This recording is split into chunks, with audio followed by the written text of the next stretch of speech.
성실하신 그 사랑 우리가 날마다 찬양하기를 원합니다. 주님이 보여주신 사랑에 비하면 우리의 고백은 정말 미천하기 그지없지만 그러나 그럼에도 불구하고 이 시간 작은 우리의 마음과 정성을 모아서 주님께 고백합니다. 주님 사랑합니다. 그 사랑 안에 거하게 하여 주시옵소서. 오늘도 예배 가운데 그 주님의 풍성하신 사랑, 따뜻한 사랑을 경험하는 시간 되게 하여 주시옵소서. 예수님의 이름으로 기도합니다. 아멘. 하나님의 말씀 보겠습니다. 예, 빌립보서 2장 12절 13절 같이 한 목소리 시작.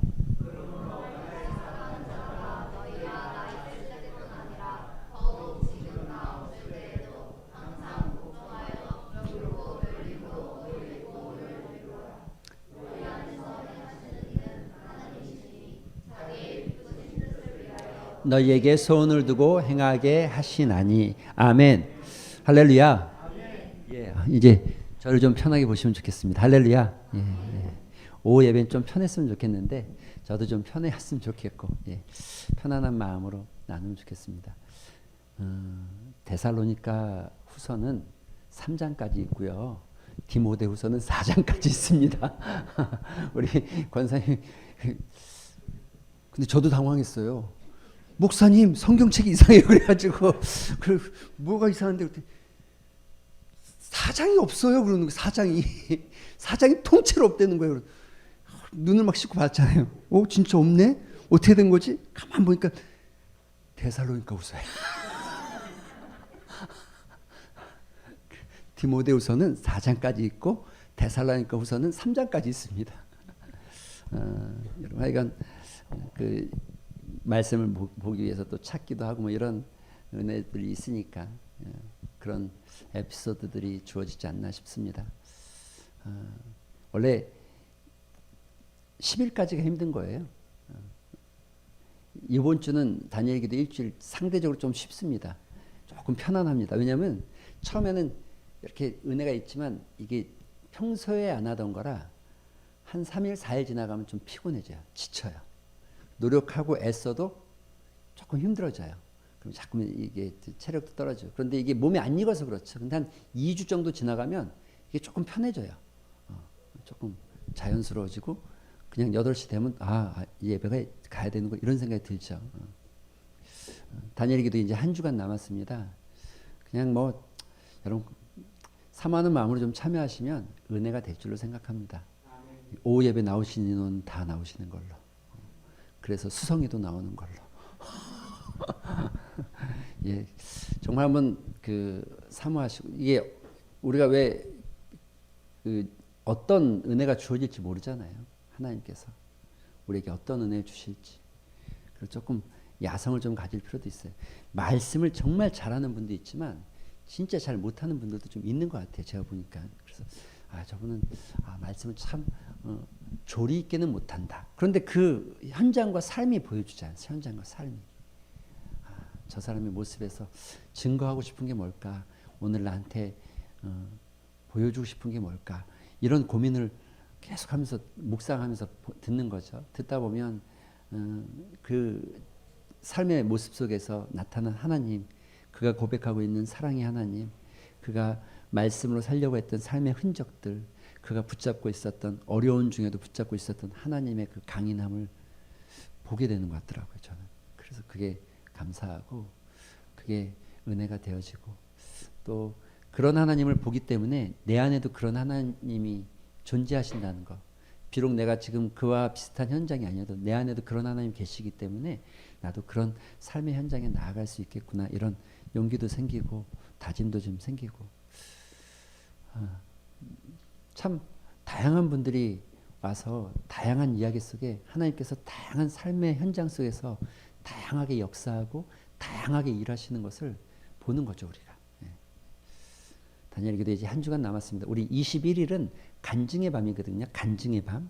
원래 뭐 영상으로도 참여하고 또 자체 교회에서 다니엘 기도에 간증한 사람들 앞으로 자체적으로 나누기도 합니다. 우리는 그냥 간증의 밤은 올해는 좀 생략하고 20날까지 진행이 되어지고 사랑의 헌금은 매일 다니엘 그 현장에서 매일 하고 있지만 우리는 주일 저녁만 3번 사랑의 헌금을 드리고 있습니다. 사랑의 헌금에 나오시는 분들도 참 어려운 가운데 있는데 그 십시일반 정말 모아지면 여러분 티끌은 아무것도 아닌데 티끌이 모이면 태산이 되는 거예요. 태산은 엄청난 능력을 나타내지만 티끌은 아무것도 아니죠. 그러나 티끌 십시일반 모아지면 이 다니엘 기도를 통해서 하나님께서 넌 크리스찬에게도 또 선교사님들에게도 선교사님 자녀들에게도 또 목회자 가정에 어려움이 있는 목회자들에게도 흘러가더라고요. 그 홈페이지에 들어가면 어떻게 흘러갔는지가 다 나와 있어요. 쫙 나와 있어요. 보면서 우리가 지금 우리가 영상으로 만난 분들 외에 그 외의 분들도 쫙 이렇게 여러 루트를 통해서 신청을 받고 받은 것을 여러 루트를 통해서 검증을 하고 그분들에게 흘려보낸 내역들이 다 나와 있어요. 복된 일을 한다 싶은 마음이 들고 우리도 그런 일을 하면 좋겠다. 전 늘 그런 거 보면 부러워요. 우리도 좀 이렇게 선하게 흘려보내는 일, 뭐 우리 좀 못 먹어도 괜찮은데 좀 흘려보낼 수 있고 도울 수 있는 손길이 있다면 도와야 될 사람이 있다면 하나님 우리 눈에 그런 걸 보여주시면 재지 않고 그냥 재면 못하잖아요. 재면 안 되잖아요. 이번 달에 보험료도 얼마인데 다음 달엔 조금 괜찮을 것 같아. 이번 달은 안 돼. 이렇게 재면 안 되더라고요. 그냥 하나님 보여주시면 은혜되는 대로 감동되는 대로 그렇게 하면 되어지는 거죠. 할렐루야. 우선 마이크가 하나 있으면 참 좋으련만. 할렐루야. 아니 매번 이 찬양팀 찬양할 때마다 그 생각을 했어요. 뭐 앞에 선이 있고 막 이러니까는 복잡한데 찬양팀들 늘 열심히 여러분 토요일 날 모여서 1시간 반씩 연습하는 거예요. 연습하고 또 여기 성가대 연습 끝나고 바로 내려와서 식사하고 바로 올라와서 또 연습하고 이게 그냥 여기 20분 30분 쓰는 게 그냥 쓰는 게 아니거든요. 그리고 자기들이 나름대로 묵상하고 연습 더 잘 뭔가를 더 받쳐주고 싶은 마음도 있지만 우리 형편에 따라서 하는 거니까 또 하나님 그 안에서 은혜를 주시리라 생각합니다.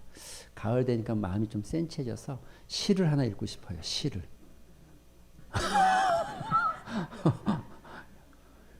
저만 그래요? 아직 가을 안 갔잖아요. 여러분 이 가을엔 좀 이렇게 풍성한 감성이 좀 묻어나고 그러지 않습니까? 할렐루야. 여러분 이런 시 아시죠? 가을의 기도.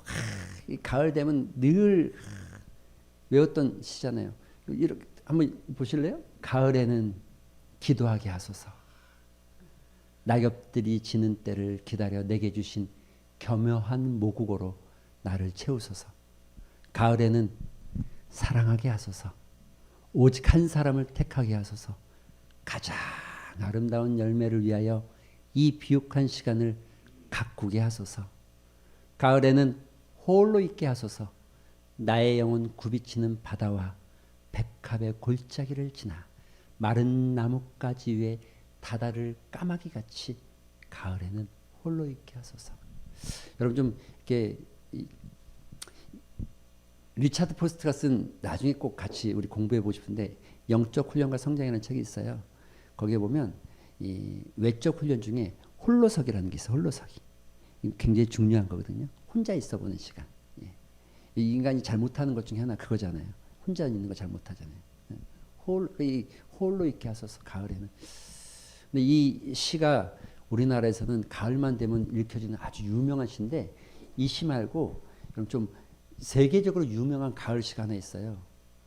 여러분 시인하면 생각나는 유명한 시인하면 생각나는 여러 사람이 있겠지만 릴케 알죠? 릴케 시집 많잖아요. 뭐 근데 그 릴케가 가을날이라는 시를 하나 쓰죠. 그 시가 아주 유명한 시죠. 주여 때가 되었습니다. 여름은 참으로 위대했습니다. 해시계 땅에 해시계 위에 당신의 그림자를 들이우시고 들판 위엔 바람을 놓아 주소서. 마지막 과일들이 영글도록 명하시고 이틀만 더 남국에 햇볕을 주시어 그들을 완성시켜 주시고 마지막 안마치 짙은 포도송이 속에 스미게 하소서. 지금 집이 없는 사람은 이제 집을 짓지 않습니다. 지금 고독한 사람은 오랫동안 외롭게 살아가면서 잠 못 이루어 책을 읽고 긴 편지를 쓸 것입니다. 그리하여 낙엽 뒹구는 가로수길을 불안스레 이리저리 헤맬 것입니다.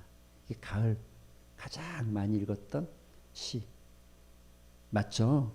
가장 많이 읽었던 시 맞죠? 이 시에 릴케가 고백하는 게 하나 있잖아요. 그 고백이 뭡니까?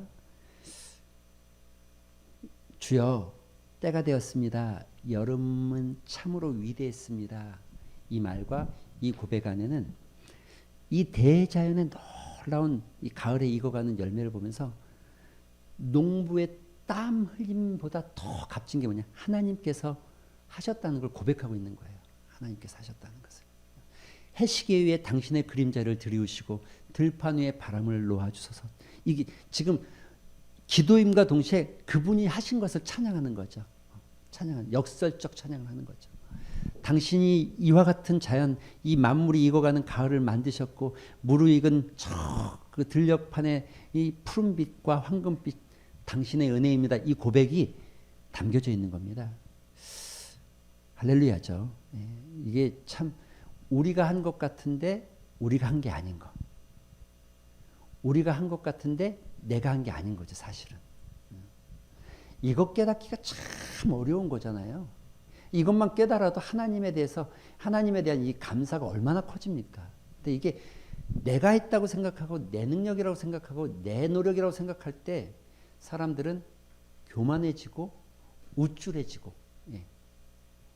결국 죄의 습성이 막 올라오죠. 근데 사실 여러분 농부는 너무너무 잘 알잖아요. 농부는 누구나 다 알잖아요. 내가 한 게 아니라는 것을. 내가 할 수 없었다는 것을. 내가 땀을 수없이 흘려도 농사가 잘 되는 것은 내 노력이 아니라는 것을. 하나님을 모르던 우리나라가 그 옛날부터 알고 있었기 때문에 농사 때만 되면 기후제니 뭐 여러 가지 이 행사하는 게 다 그와 같은 거예요. 내 노력이 아니라는 걸 반증하는 거죠. 내가 할 수 없다는 것을 반증하는 거죠. 농경사에만 그런 것이 아니라 산업사에 4차 산업을 가고 있는 지금도 마찬가지입니다. 우리가 하는 것 같지만 사실은 우리 인생은 절대로 우리 뜻대로, 우리 계획대로, 우리 생각대로 되어지지 않잖아요. 할렐루야죠. 그 안에 하나님께서 우리에게 주시는 큰 은혜를 깨닫는 것, 자연의 가을을 만나면서 가을 안에서 느껴지는 그 하나님의 크신 사랑과 일반 은총이 우리에게 어떻게 미쳐지고 있는지만 깨달아도 여러분 우리가 감사가 없을 수가 없죠. 없을 수가 없죠. 사실은. 여러분 우리가 이게 공부하는 내용하고도 비슷하게 연결되어 있습니다. 여러분 지금 우리가 이런 얘기들 하고 있죠. 이미 다 알고 있는데 같이 읽어볼까요? 시작. 예배의 성공이 인생의 성공이다. 이걸 한 5주 하고 있기 때문에 이제 이거는 다 머릿속에 좀 들어오셨죠. 안 들어오면 5주 더 해야 되니까 들어오셨다고 해줘야 돼요. 할렐루야. 네, 두 번째, 이제 시작. 할렐루야. 섬김이 없이 살아가는 신앙은 건강하지 않다는 거예요. 반드시 여러분에게 예배의 자리가 있어야 되고 기도의 자리가 있어야 되고 섬김의 자리가 있어야 돼요. 섬김의 자리가. 뭐라도 하나님 나라를 위해서 교회를 위해서 섬기는 것이 있어. 그냥 왔다 그냥 가는 것이 아니라 작은 거라도 섬길 수. 여러분 다 할 수 있잖아요. 우리가 뭐가 됐든 할 수 있잖아요. 세 번째 시작. 혼자 있으면 안 됩니다, 여러분. 신앙생활 혼자 하는 게 아닙니다. 우리 같이 하는 겁니다. 같이 해야 됩니다. 여러분 혼자 있는 사람이 공동체로 들어오는 게 쉬워요? 공동체가 혼자 있는 사람을 품는 게 쉬워요? 공동체가 품는 게 쉬운 겁니다. 그냥 혼자 있는 사람이 들어오기를 바라는 게 아니라 공동체가 품어가는 연습을 잘하는 게 새가족을 맞이하는 게 다 그런 거 아니겠습니까? 우리가 새가족을 맞이하는 게 혼자 있는 사람을 내버려 두지 않는 거죠. 할렐루야. 그리고 같이 한 번만 더 읽을까? 시작.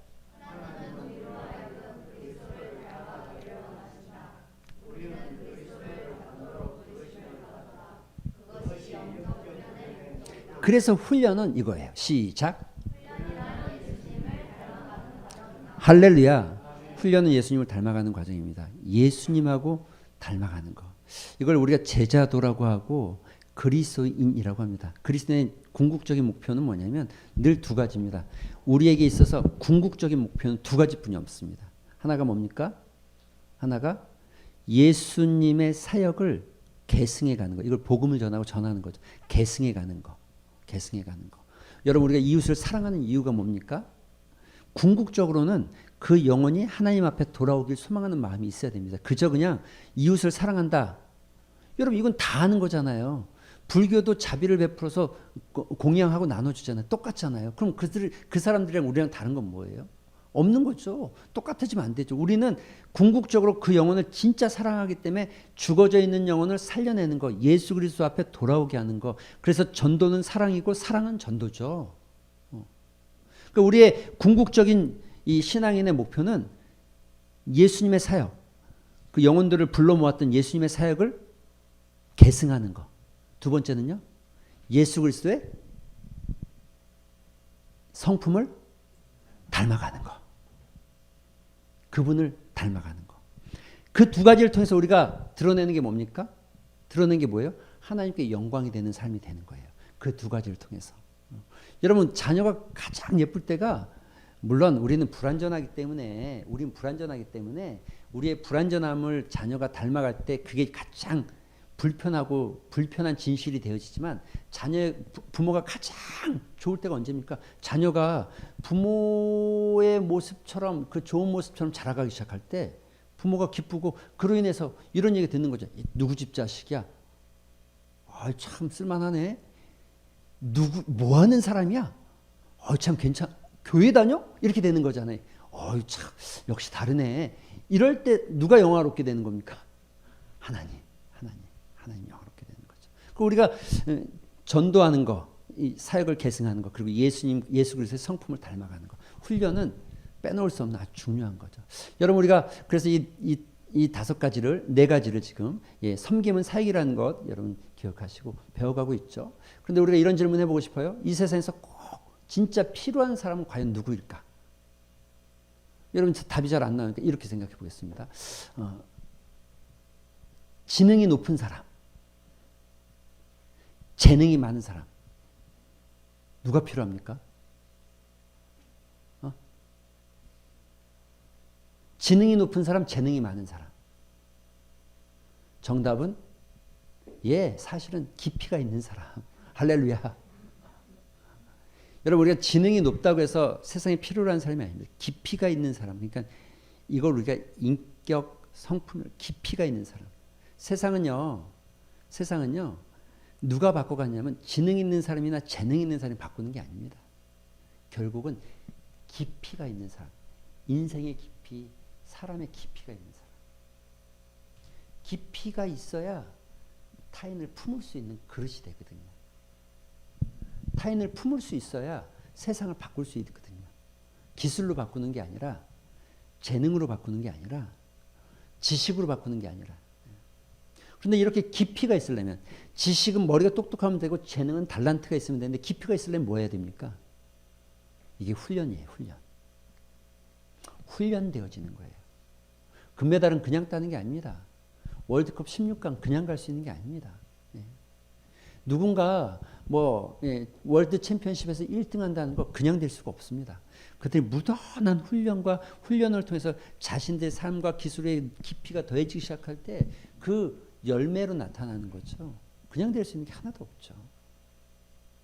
그런데 우리의 훈련이 이게 뭡니까? 어떤 훈련입니까? 이 훈련이 뭡니까? 영적 훈련이죠. 영적 훈련. 여러분 아주 유명한 첼리스트가 하나 있어요. 첼로의 아버지라고 하는 파블로 카살즈. 이게 음악하는 사람들은 이 첼로를 한 사람들은 이 음악의 아버지 바흐 이렇게 나오는 것처럼 첼로의 아버지는 카살즈입니다. 근데 이분의 아주 일화가 뭐냐면 굉장히 이 첼로 하나 가지고 사람의 심금을 울리거든요. 이 베이스잖아요. 베이스가 막 울릴 때 사람이 굉장히 마음이 아주 울림이 있거든요. 그런데 이분이 90세가 넘었는데도 불구하고 하루에 6시간씩 첼로 연습을 해요. 첼로 연습. BBC, 영국의 BBC 방송국 기자가 묻습니다. 선생님, 정말 선생님의 첼로를 들으면 너무 감명 깊고 그 선율이 곱고 너무 듣기가 좋습니다. 그런데 선생님, 평생을 연습하고 평생을 연주하셨는데 아직도 하루에 6시간씩 연습하십니까? 그랬더니 네, 저는 아직도 연습합니다. 아, 근데 왜 선생님 아직도 그렇게 연습을 하십니까? 더 배울 게 있습니까? 그때 파블로 카잘르가 얘기하기를, 저는 아직도 연습할 때 제가 조금씩 성장한다고 믿고 있습니다. 96세까지 6시간 연습하다가 죽었죠. 나중에 생을 마감. 하루 6시간씩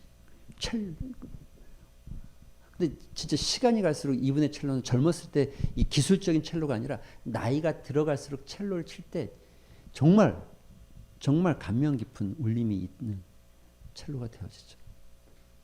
훈련에 가지고 있는 이 묘미가 이런 거죠. 우리는 이 일반적인 훈련이 아니라 우리가 하는 훈련은 이 영적 훈련입니다. 영적 훈련입니다. 영적 훈련. 영적 훈련에 우리가 오해가 좀 있어요. 오해가. 예, 여러분, 우리가 영적 훈련은 특정한 시간, 특별한 때 한다라고 생각하는 착각. 아니죠. 영적 훈련은 특별한 때 하는 게 아닙니다. 여러분의 일상의 모든 삶에서 일어나는 상황들 속에서 우리는 훈련 중에 있고 훈련하고 있다는 것을 여러분 기억하셔야 됩니다.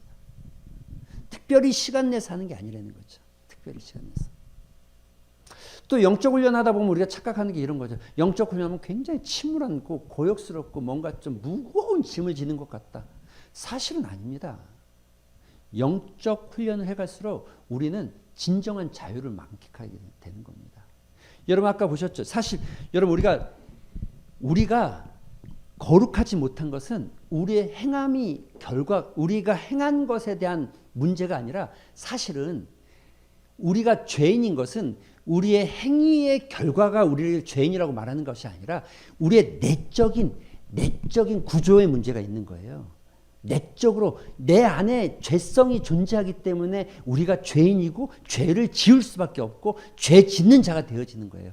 다시 얘기하지만 우리가 죄를 짓기 때문에 죄인이 된 게 아니라 죄인이기 때문에 죄 짓는 게 너무 당연한 거예요. 마치 물고기가 공중에 날아다닐 수 없는 것처럼, 물고기니까 물고기는 물속에 살 수밖에 없는 것처럼, 물고기 물속에 살 수밖에 없잖아요. 공중을 날 수가 없잖아요. 그 물고기가 물고기에 살 수밖에 없는 것처럼 우리는 죄인이기 때문에 죄 짓는 게 너무나 익숙해요. 그거 언제 보고 깨닫습니까? 그럼 우리가 아이들 보면서 참 귀엽고 해맑고 참 그냥 뭐, 그런데 자세히 들여다볼 때마다 깜짝깜짝 놀랄 때 있죠. 아이들이 생각보다 굉장히 영악해. 어려도. 욕심은 왜 이렇게 많은지 영악해요. 이걸 거듭남의 표현으로 하는데, 만약에 물고기가 하늘을 날려면 어떻게 됩니까? 방법은 딱 하나예요. 온갖 방법을 써도 안 돼. 딱 하나. 뭐예요?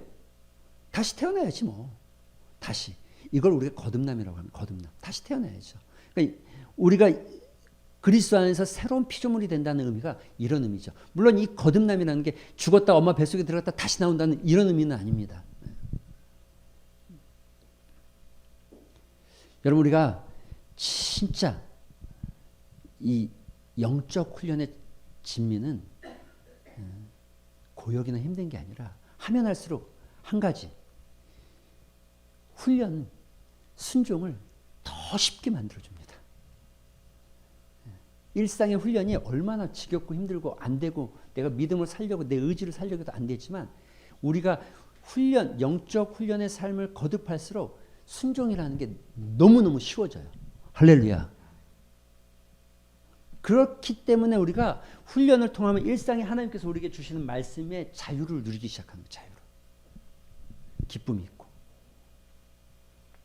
이런 부분에 있어서 아까도 잠깐 얘기했지만 리차드 포스터의 영적 훈련과 성장이라는 책, 나중에 꼭 이 책으로 같이 공부해보고 싶죠. 근데 이 책이 우리나라 제목은 영적 훈련과 성장인데, 여러분 여기 잘 안 보이시죠? 여기 잘 안 보이시죠? 여기 잘 안 보이시죠? 여기 근데 원제가 이렇게 되어 있는 거예요. 원 제목이 뭐냐면 Celebration of 디스플레인이라고 되어 있는 거예요. 디스플레인. 셀레브레이션 오브 디스플레인. 그러니까는 셀레브레이션이 뭡니까? 축하. 디스플레인? 디스플레인? 이건 훈련. 근데 그러면 훈련의 축하 이렇게 되는 거잖아요. 오브가 들어갔으니까. 근데 이게 영적 훈련인데 무슨 훈련이 축하냐? 이렇게 되는 거죠. 뭐 이걸 조금 의역하면 기쁨의 훈련. 뭐 이렇게 되는 거거든요. 근데 지금 리차드 포스트가 이 부분에 있어서 훈련이 고된 게 아니라는 거예요. 훈련이 힘든 게 아니라 지금 말하는 것처럼 침울하고 고역스러운 게 아니라 진정한 자유가 그 안에 있다는 것을 의미하고 있는 거죠. 예. 여러분 우리가 구원받는 것도 그냥 되는 게 아니잖아요. 예. 하나님께서 우리에게 구원을 선물로 주셨듯이 우리가 훈련을 통해서 성장해 가는 것도 결국은 하나님께서 하시는 일입니다. 하나님께서 하십니다. 하나님께서 우리를 그렇게 만들어 가시죠. 다만 이게 그러면 우리가 그런 생각하는 거죠. 그럼 난 아무것도 안 하고 가만히 있어도 하나님께서 다 이끌어 가시겠네. 리차드 포스트가 이 부분에 대해서 이렇게 설명하죠. 마치 농부가 밭에다가 씨를 뿌리는 건 농부가 하는 일. 아까 릴케의 씨입니다. 씨를 뿌리는 건 농부가 하는 일. 근데 이 뿌렸다고 됩니까? 자라게 하는 건 누가 하시는 거예요? 하나님. 근데 씨 뿌리는 훈련은 누가 해야 됩니까? 여러분이. 그래서 오늘 여러분이 읽은 본문에도 비슷한 얘기예요. 예. 신학적 지식이 필요하지 않아요? 하나님을 갈망하는 마음만 있으면 충분히 영적 훈련은 가능하죠. 그래서 여러분 이게 이 안에 보시면 이렇게 돼 있죠. 예. 이 진정한 자유 안에서 씨 뿌리는 건 하나님이 하시는 거예요. 여러분 같이 읽어볼까요? 시작.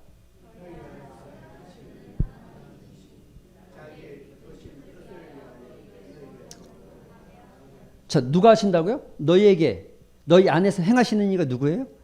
그러니까 결국 자라게 하고 변화시키는 건 누가 하는 거예요? 하나님이. 할렐루야. 우리는 그럼 아무것도 안 해도 되냐? 그렇진 않죠. 뭐라고 그랬어요? 같이 시작.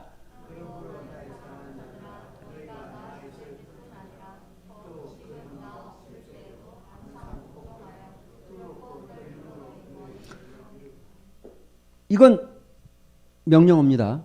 분명한 명령어입니다.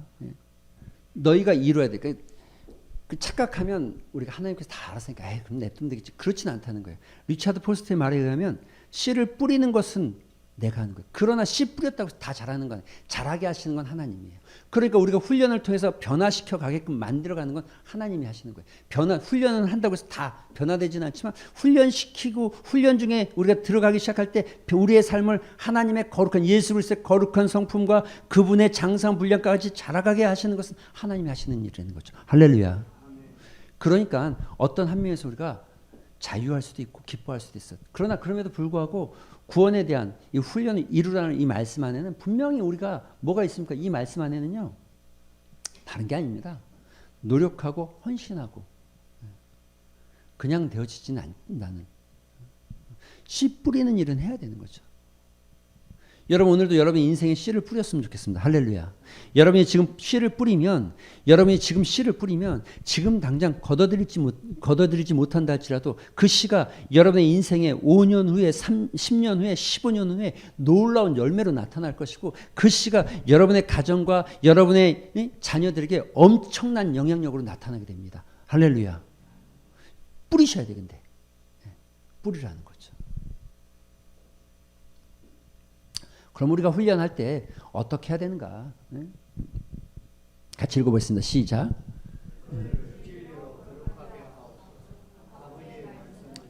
중요한 거 훈련. 우리가 하나님께서 우리를 훈련시킬 때 가장 사용하시는 도구들이 뭐가 있는가? 그 첫 번째가 아버지의 말씀. 성경을 보아야 하는 절대적인 이유가 여기 있는 겁니다. 영적 훈련의 도구 가장 기본적 도구는 하나님의 말씀. 우리가 말씀을 듣고 보아야 되고 예배의 자리에 나와야 되는 절대적인 이유가 여기 있는 겁니다. 그런데 여러분 우리가 훈련의 도구로 하나님께서 이 하나님의 말씀을 쓰신다고 할 때에 이 말씀에 그러니까 말씀이 도구가 되어지고 여러분의 삶에 영향력이 있는 말씀이 되어지려면 반드시 뭐가 있어야 됩니까? 권위, 말씀의 권위를 가져야 되는 거예요. 목회자가 단 위에 올라가는 이유가 있습니다. 여러 가지가 있죠. 성도들이 잘 봐야 되고 또 보여야 되니까 말씀을 증거할 때 멀리까지 나가야 되니까. 그런데 또 하나 다른 의미는 이 높이를 올려놓은 것에 권위가 있죠. 권위가. 단상의 권위. 근데 여기에 왜 권위를 부여합니까? 제가 특별해서 권위가 부여됩니까? 여러분 아니에요. 제 입에 허락하신 하나님의 말씀 때문에 권위가 부여되는 거예요. 다른 게 하나도 없어요. 제가 뭐 탁월한 재능 있고 뭐 공부를 엄청 잘하거나 뭐 재주가 엄청 많거나 엄청 멋있고 이런 거 하나 상관없는 거예요. 그래서 권위를 뭐 유학 갔다 오고 뭐 박사학위 몇 개 따면 권위가 더 생기고 그런 거 아니에요. 아무짝에 쓸모없어요.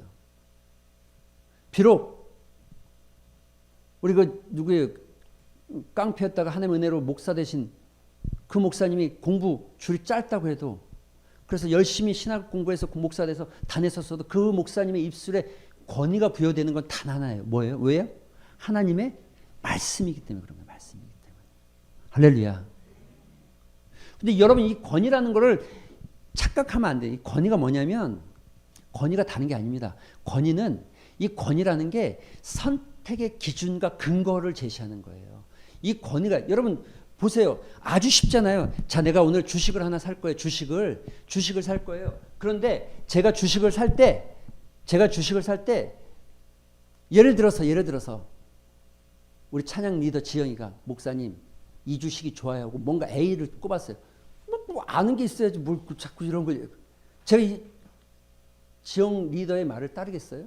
안 따르죠. 권위가 없는데. 누군가 존니 같은 사람이 와서 요구하세요. 돌아보지도 않고 그대로 할 겁니다. 네, 그거 선택합니다. 바로 선택합니다. 그러니까 권위를 부여한다는 게 뭐냐면 여러분 권위를 부여한다는 게 어떤 무게감을 준다는 게 아니라 그 권위를 부여한다는 결국 그 권위가 있기 때문에 그 권위를 따라서 내 삶의 선택의 기준과 근거가 되어지는 거예요. 그러니까 하나님의 말씀이 내 삶의 선택과 기준이 되어져야 되는 거. 그래서 권위가 부여되는 거죠. 할렐루야. 여러분 이거 바꿔서 얘기해 봅시다. 그러면 우리는 어떻게 사는가? 여러분 사람들은 어떻게 권위를 부여합니까? 요즘은 이 포스트 모더니즘은 일정한 하나의 권위가 없어요. 여러 가지 권위로 나눠지죠. 그래서 여러분 보통 말하는 이 선택의 기준이 어떻게 되냐면 이렇게 되는 거예요. 문화. 요즘 즐겨 말하는 이유가 있는 문화. 모두가 다 그렇게 하니까 모두 다 그렇게 하잖아. 이게 권위. 모두가 그렇게 하잖아. 문화가 모두가 그렇게 하잖아. 예를 들어서 그냥 이거 옳고 그름이 아니라 머리를 빨간색으로 물들였어요. 목사가. 왜 그렇게 했어요? 모두가 그렇게 하잖아. 문화가 그러잖아. 머리가 빨간색 정도는 그나마 괜찮아요. 그런데 우리의 삶의 아주 중요한 것들을 결정해 갈 때 우리가 문화, 그러니까 모두가 다 그렇게 하니까는 이렇게 말하거든요. 여러분 코로나가 우리가 겪었던 이유 중에 하나 아주 무서운 이유가 뭐였습니까? 모두가 다 그렇게 했다는 거예요. 뭘요? 예배 쉬었잖아. 우리도 쉬어야지. 다 이렇게 물어요. 다른 교회는 예배 드린대요? 안 드려요. 그래? 그럼 우리도 안 드려. 다 안 드리니까 그럼 우리도 드리지 말아야 되겠다. 모두가 다 그렇게 하니까.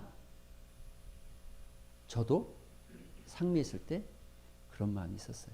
사실은. 그런데 이게 문화가 가지고 그때 우리는 어떻게 생각했어야 돼요? 어떻게 생각했어야 돼요? 죄송해요. 답이 하나죠. 하나님은 나한테 뭐라고 하셨는 거죠. 하나님 말씀의 권위를 부여했다면 그 말씀을 선택했어야 되죠. 근데 우리는 모두가 다 그렇게 했다고 했으니까 그 모두 문화에다가 권위를 부여하고 쉬어버린 거잖아요. 여러분 두 번째 이런 거죠. 전통은 이런 겁니다. 쉽게 말하면 항상 그렇게 해왔습니다. 여러분 항상 그렇게 해왔다는 게 권위가 있죠. 그 전통이 맞아요. 중요한 전통이에요. 그런데 그거보다 더 권위 있는 게 뭐예요? 하나님의 말씀이죠. 항상 그렇게 했으니까 그게 내 삶의 선택의 기준과 근거가 되어질 수는 없는 거예요. 항상 그렇게 했을 때 그렇게 한 이유도 하나님의 말씀의 근거가 있었기 때문에 그렇게 했던 거죠. 그런데 그 말씀의 근거에 어긋나기 시작할 때는 과감하게 버릴 수 있는 거죠.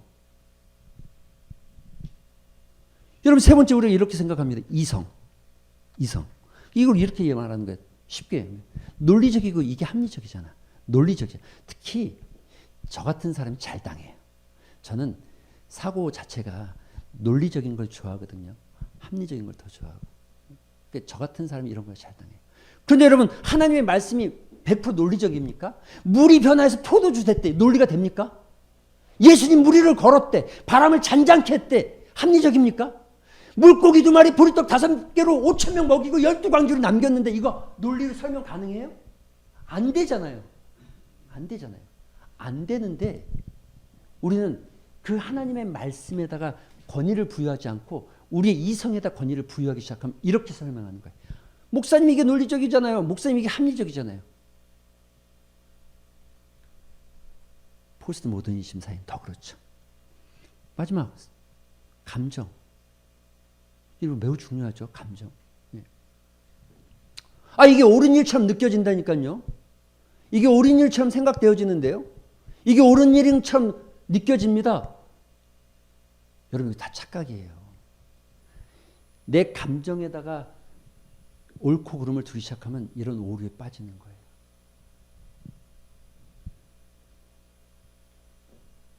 같이 읽어봅시다. 시작!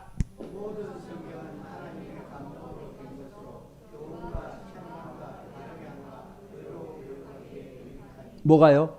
뭐가? 성경이. 하나님의 말씀이. 그래서 우리는 하나님의 말씀에 권위를 주는 겁니다.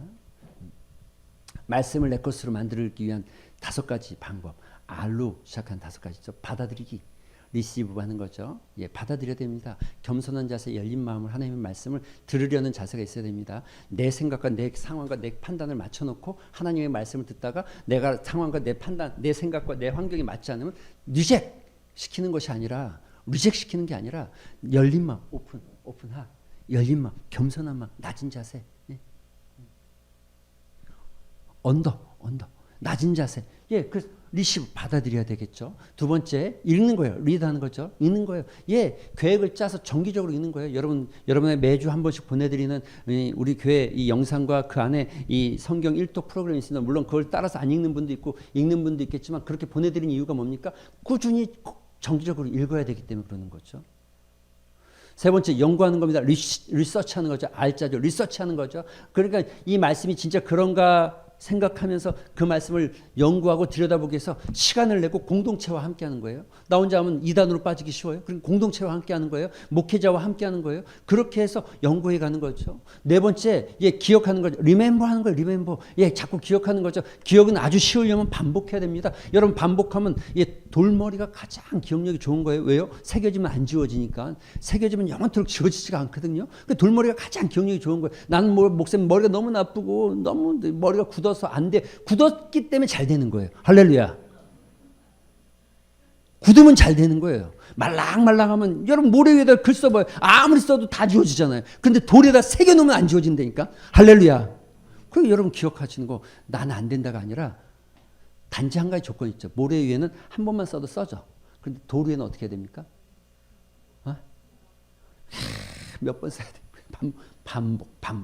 예, 반복. 리멤버. 반복하는 거죠. 5번째, 반영하는 거죠. 리프렉하는 거죠. 예, 계속 우리의 삶에 깊이 묵상하고 우리의 삶의 자리에서 하나님의 말씀을 묵상. 여러분 아까도 우리가 말했죠. 이 영적 훈련은 시간을 내서 하는 게 아닙니다. 우리 삶의 현장에서 내 삶의 자리에서 내가 만나고 있는 삶의 현장에서 계속 말씀을 묵상하고 계속 하나님이라면 예수님이라면 어떻게 할까? 지금 하나님께서 나에게 바라시는 마음은 무엇일까? 지금 내가 어떻게 하기를 원하실까? 내 감정이 막 끌어올라가고 막 분노가 막 차올라가는 그때에 하나님 내가 지금 어떻게 하는 게 좋겠습니까? 내게 뭘 하기를 원하십니까? 라고 물어보고 묵상하는 거죠. 그때 내 마음이 쫙 차분하게 가라앉는 이런 훈련들이 되는 거죠.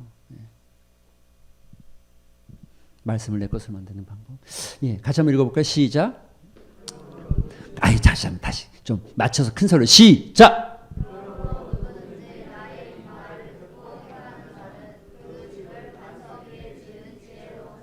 누가요? 누가 지혜로운 사람이라는 거예요? 여기서요. 누가? 행하는 자가 지혜로운 거예요. 듣는 자보다 더 중요한 게 뭐예요? 행하는 자예요. 행하는 자. 훈련의 도구로 쓰는 두 번째, 첫 번째는 하나님 말씀을 여러분 우리를 훈련 쓰죠. 두 번째는 사람을 사용하신다는 거죠. 사람을 사용하신다는 건 이런 겁니다. 서로에게 아픔과 상처를 통해서 우리를 훈련시키는 거예요. 여러분 사람을 통해서 우리 칼을 날카롭게 하는 겁니다. 사람이 친구의 얼굴 빛나게 하는 거거든요. 칼을 날카롭게 하는 거죠. 그러니까 우리가 서로에게 아픔과 상처를 주기도 하고 또 서로에게 위로와 격려를 주기도 하면서 그 과정들을 통해서 내가 훈련되어 가는 거예요. 하나님 오늘도 나로 하여금 어떤 어려운 상황을 만나고 어려운 관계를 만났다. 아유, 난 진짜 피하고 싶어. 난 안 하고 싶어. 난 도망갈 거야가 아니라 이 과정을 통해서 하나님께서 나를 어떻게 훈련시킬까? 하나님께서 나를 어떻게 큰 그릇으로 만들까? 하나님께서 나를 통해서 어떻게 사용하실까를 고민하고 묵상하는 거죠. 하나님께서 그것을 사용하신다니까요. 사용하신다니까요. 야곱을 통해서, 요셉을 통해서, 형들에게 버림받는 요셉, 믿었던 사람에게 배신당하는 요셉, 인자하게 베풀었지만 자기를 기억해 주지 않는 사람들을, 그러나 그 과정을 통해서 요셉의 고백이 뭡니까? 하나님께서 나를 통하여서 당신들보다 먼저 이곳에 와서 내가 생명을 구원하기 위해서 이곳에 먼저 하나님께서 나를 보내셨습니다 라고 말하는 큰 그릇이 되어버린 거죠. 큰 그릇이. 세 번째, 시련을 사용하신다는 거죠. 하나님이 여러분 훈련할 때 시련과 고통과 어려움을 만납니다. 여러분 편안하게 훈련되는 건 하나도 없습니다. 하다못해 우리가 건강을 지키기 위해서 헬스를 해도 이게 한 3번 했는데 안 힘들어. 4번 했는데 안 힘들어. 이 벤치프레스 4번 안 힘들어. 아유 됐다. 4번을 맨날 해도 안 건강해져요. 별로. 근육이 안 붙어요.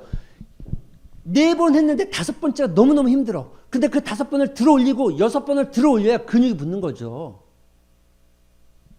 하나님 시련을 사용하십니다. 할렐루야.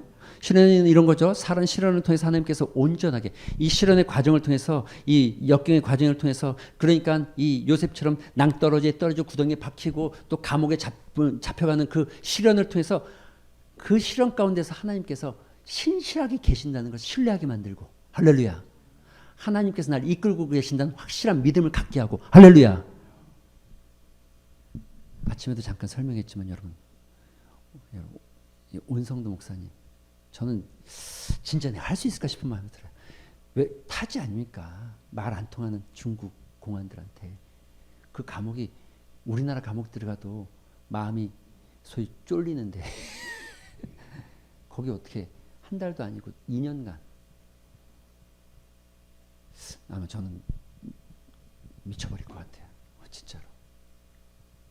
그런데 그 차가운 감옥 바닥에서 그 낯선 사람들 앞에서 그럼에도 불구하고 나를 지키시고 인도하시는 하나님을 신뢰하기 시작하고 그것을 통해서 그 안에서 하나님께서 일하심을 경험하게 만드는 거죠.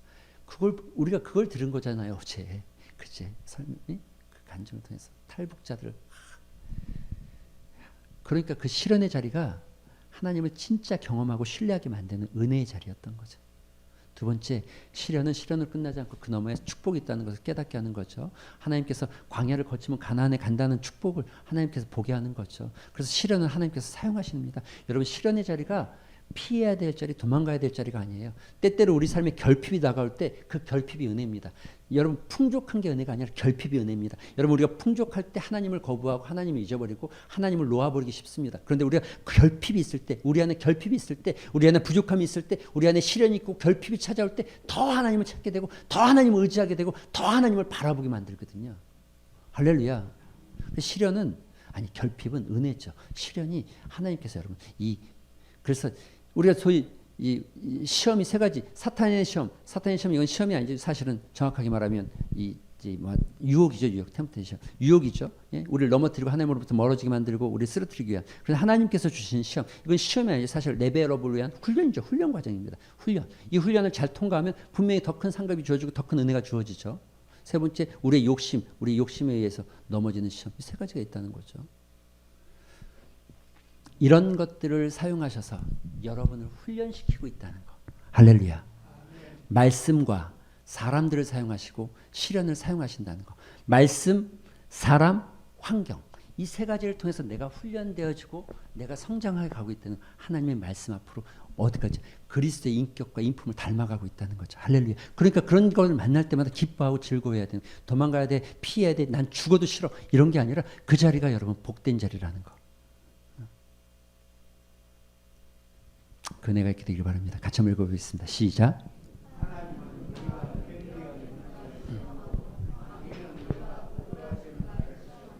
한 번 더 시작. 무시가 여러분 리젝시키는 거절하는 거죠. 예, 유기시키는 걸 말하는 겁니다. 유기시키는 거를. 근데 여러분 정말 성공한 사람들의 특징이 뭡니까? 집중해, 집중. 집중. 신앙도 마찬가지입니다. 어떤 곁다리 신앙도 건강한 신앙이 되어지거나 축복을 누리는 신앙이 되지 않습니다. 차든지 덥든지. 안 그러면 어떻게 하겠다고요? 내가 너를 내 입에서 토해버리겠다. 집중하는 거. 훈련도 집중하기 시작하면, 하나님 앞에 집중하기 시작하면 지금 당장은 익숙하지 않아 불편해지는 것 같지만 여러분 그 안에 주어진 하나님의 놀라운 은혜들, 여러분이 향한 그 하나님의 계획이 보여지고 하나님의 섭리가 보여줄 때 감사가 넘쳐날 줄로 믿습니다. 할렐루야. 찬양하고 잠깐 기도 한 시간 갖겠습니다. 아버지 사랑 내가 노래 찬양하겠습니다.